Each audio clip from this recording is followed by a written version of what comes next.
তেলাপোকা দেখো, কালকে লাল হিট দিয়েছিলাম, কতগুলো তেলাপোকা মারা গিয়েছে। লাল হিট খুবই কাজে, বললাম না তোমাদের আমি।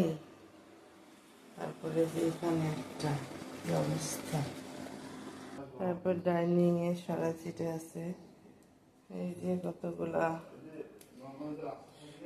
একদম দেখো সমস্ত ঘরে তেলাপোকা। এখানে কতগুলা আমার মেয়ের ঘরে। লেবু নিব 2 পিস, চিপে দিব আর বিট লবণ দিয়ে খেয়ে ফেলবো। এটা 15 দিন পর পর খাবে, লিভার ডিটক্স থাকবে ইনশাআল্লাহ। এখন আমি লেবু চিপে দিচ্ছি সবগুলোতে। এখন আমি পুদিনা পাতা দিব,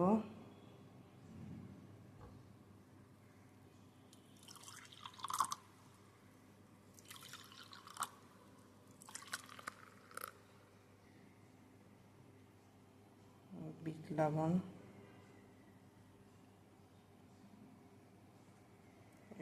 দিলাম। এখানে দেব হালকা গরম পানি।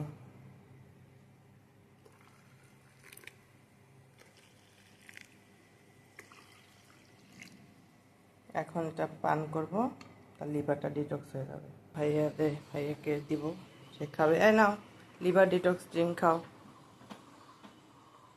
রিভিউ দিও কেমন লাগলো। থ্যাংক ইউ, ভালো। আমাদের কাজে পা চলে আসছে, এখন বাজে 9টা। চা করে দিচ্ছি আমি।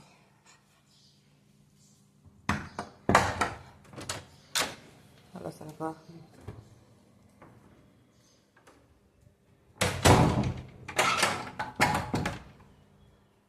টিন দিয়ে কাটা গেলে, হাত কাটা গেলে অবশ্যই আপনার এটা দেওয়া লাগবে। এখন আমরা রুটি বানাচ্ছি। তারপরে তোমার কি বলে, তারপরে ইনজেকশন দেওয়া লাগে। এমন একটা জিনিস, টিন দিয়ে হাত কাটা। যদি টিনটা জং ধরা না থাকতো তাহলে মনে করেন যে অসুবিধা। জং ধরা টিন, তাই না? অবশ্যই দেওয়া লাগবে, ইনজেকশনটা অবশ্যই দেওয়া লাগবে। আমাদের নাস্তা খাওয়া শেষ হলো। এখন এই যে আমাদের রান্না শুরু হয়েছে, টমেটো চাটনি, মাছ আর ডাল বসাইছে। এখন সকালবেলা চা না খেলে মাথা খাবে, চা খাবো রান্নার পাশাপাশি। এই যে মাছ সঙ্গে দেখা আমাদের অভ্যাস নাই, গন্ধ নাই। হ্যাঁ, এই যে ভাই সজনার দাম 200 টাকা কেজি। মানুষ কি খাবে, তাই না? সজনার দাম 200 টাকা কেজি। সব সবজির দাম বাড়িয়ে গেছে কেন জানি। পটল 80 টাকা, পটল 80 টাকা, কথা। ঝিঙ্গে 80 টাকা, ঝিঙ্গা 80 টাকা। এই টমেটো চাটনিটা সবাই খুব পছন্দ করে। অসময়ে টমেটো তো সিদ্ধ হতে সময় লাগে। পেঁয়াজ দিয়ে নিলাম, পেঁয়াজ বাটা দিলাম, আর সব মশলা দেওয়া হবে।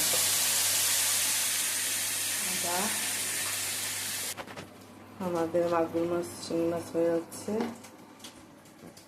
আলু আর সজনা দিয়ে আমরা ট্যাংরা মাছ রান্না করবো, ভালো লাগে আপা। আলু সজনা ট্যাংরা মাছটা। আমি কিন্তু বন্ধুরা ওয়াশিং মেশিন ব্যবহার করি। এখন এই যে কাপড় নেড়ে দেবো বারান্দায়। এখন বন্ধুরা ট্যাংরা মাছ দিয়ে সজনা আর আলু রান্না করা হবে। প্রথমে মাছটা কষিয়ে নিয়ে উঠানো হবে, তারপরে সজনা আলু দিয়ে ঝোল করে ট্যাংরা মাছটা ছাড়িয়ে দেবে। এই যে আমাদের মাগুর মাছ হয়ে গেল, কালারটা সুন্দর আসছে। মশলা ভুনিয়ে পানি দিয়ে এখন মাছটা কষান করে নিয়ে উঠাই রাখবো। তারপরে এখন সজনা আলু দিয়ে আর ভালোভাবে কষিয়ে নিতে হবে। এখন মাছ রাখলাম আর এক সাইডে সজনা দেওয়া হলো। এইভাবে সজনাটা আস্তে সিদ্ধ হয়ে আসবে, মাছটাও সিদ্ধ হয়ে আসবে, হালকা ফোন থাকবে। এখন এই যে একটু পানি দিয়ে ঝোল দিলে বাস আলু সজনা আর ট্যাংরা মাছ রান্না হয়ে গেল। খেয়ে দেখবেন খুবই স্বাদ, সেই স্বাদ। ধনিয়া পাতা দিয়ে একটু পানি দিয়ে বাস। কোন জীবনে কোন ঘটনা ঘটবে কেউ বলতে পারে না, এটাই হচ্ছে কথা, বুঝছেন আপা? এই যে রান্না শেষে আমরা মাজা ঘষা করে নিই, তাহলে ঘর বাড়ি পরিষ্কার থাকে। রান্না শেষ, মাজা ঘষা শেষ, বাস। বন্ধুরা খেয়াল করো যে পাখিটা ঘর বানার চেষ্টা করছে, আমি দেখাতে পাচ্ছি কিনা, ক্যামেরা আসতেছি না। এই যে কি সুন্দর ঘর বানাইছে, পাখিরাও ঘর বানায় মানুষের মতো। মেয়ে এখন পড়তেছে, ইংলিশ পড়তেছে। টেবিলটা সুন্দর করেও সাজাইছে। এই যে টেবিল।